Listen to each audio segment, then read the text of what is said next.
waphinde waqhubeka u-LCS wawufomulator ilo wawufomulator kanye no-CAPS ile bese uba nale ugcine engizoyikhuluma ayigcine.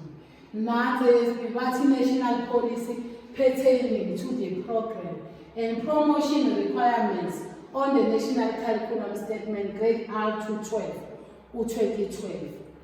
Ake sibuke le policy ukuthi ithini. This policy actually is focuses to address issues of the influence teaching, issues that influence teaching and learning. It's a policy that applies inclusive education, part paper 6. Then it's also include promotion requirement on the LCS promoting learners even not ready to be promoted. Uyayibona ke le policy. Le policy lena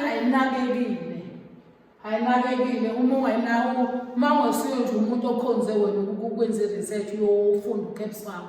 Niyakhohlwa uCAPS le. Okusho ukuthi le nto le policy lena ungasuyizile uyitshekha ngathi ayikho kanti iyasebenza. Le policy lena kahle iyenzela ukuthi i-address ama-issues a-influence teaching and learning. Kanjani na? I-apply i-inclusive education, i-white paper 6. Iphinde futhi yenze njani? I-promote ngani? Yini indaba ngithi include i-inclusive education, white paper 6? Siyezana na-white paper 6 sayohlakaza ngelinye ilanga ngawoda. Kodwa njengamanje sizokutshintsha.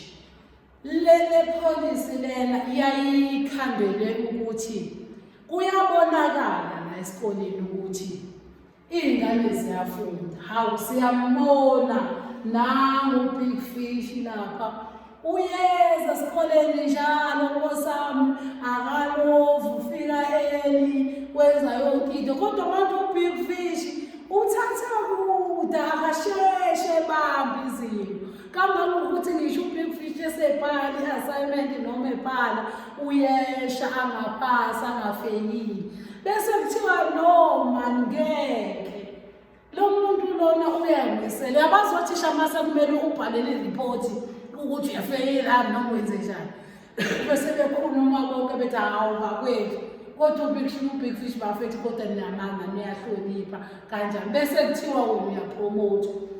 Yazi upromote ukuthi wena uyiphatha kahle esikoleni nje lekumnandi kanjani upromote thiwa abantu baze kuthiwa ukhondom sakudunywe kanjalo kudala ngazi ke manje ubizwa kanjani awukhondom dala uthola ukhondom ujabulele lokho. Yebo usukupha nendawo thiwa nkosami awenzi kahle futhi awenzi kahle kodwa nkosami ake simnikezeni ithuba mhlawumbe phambili uzokwenza kangcono. Uyayibona iphinde futhi le policy le njengoba kuthiwa ithinta u-white paper 6 kahle isuke ibhekelele ukuthi nazi inkinga phela umfundi uze esikoleni uthothi ulambile mhlawumbe yabo uyambona lo mfundi uyangena uyalala yabo lokho engena nje ahambi kahle. Le policy njengoba ithi i-white paper 6 i-inclusive education yaqhamuka namapolisayo ukuthi uma ingane ilambile esikoleni wathi uhulumeni ingane azidli wathi azidli ingane khona kungazi lokhu kuba khona ingane lokhu kuthiwa ilambile wathi azidli ingane esikoleni kuyadliwa ke saqula nathi kudliwa ngoba akuzo-adressa leyo nkinga leyo.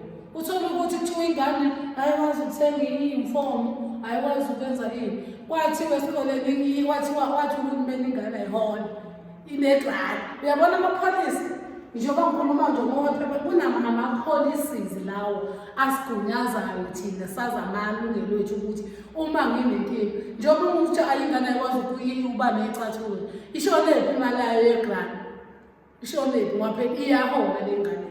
So izobhekelela u-addressa lezo inkinga lezi ezivelayo iy'nkinga lezi ezenza ukuthi ingane ithi mina angiwazanga ukuze esikoleni ngoba ibridge beligcwele noma umfulu ubugcwele isho ukuthi kumaye yani inyanga wonke imvula iy'ngane zifunda, yebo. So amama-policies abhekelela ukuthi okay, noma-ke uhulumeni engasakwazanga ukulekelela ukuthi anixhasele ukuthi nikhandele i-bridge, kodwa-ke nani niyi-community nje bayakwazi abazali ukuhlangana bebeka amatshe bebeka izinto zokuthi iy'ngane yikwazi ukuwela. Uyayibona nto suke hle le nto le ibhekelele lezo zinto lezo ukuthi nazi iy'ngane uyazama bekumele ufeyile wena, kodwa manje ngokuthi wena uyayihlonipha uyiphatha kahle siyakubona ukuthi uyayifuna lento kuthiwa hhayi abadluli uyobona phambili ngoba kungenzeka ngoba wathi uhulumeni kungenzeka ukuthi umfundi njengoba engaphasi lapha eklasini inkinga ikuthisha, yabo. Phela wethisha thina siney'nkinga thina nje siney'nkinga zethu. Kwesinye isikhathi awukwazi ukudlulisa umyalezo komunye kahle. Uthatha uyayazi impela information kodwa manje masithi hayi awuchazele uvele wena uqale usuke la uyojika le angabe uvele waqonda nje ukuthi lokhu kuwukuthi. Uyayibona lento le. So wathena ngenze ukuthi ingane uthisha iyamsaba noma uthisha akakwazi ukuhlela kahle isifundo noma ingqinamba. Okusho ukuthi uma uzoloke wena ubambezela ingane le eklasini leyo ngane ukuthi ayenze njani, yabo, ayihambi yobona phambili mhlawumbe izobafika umthole sekuthuba akasahlakaniphile la uqale ukuthi hayi usubabona nje siyamazi nje le police ibhekelele lokho. So bona ke landelayo ukuthi ithini. Ngiyabonga.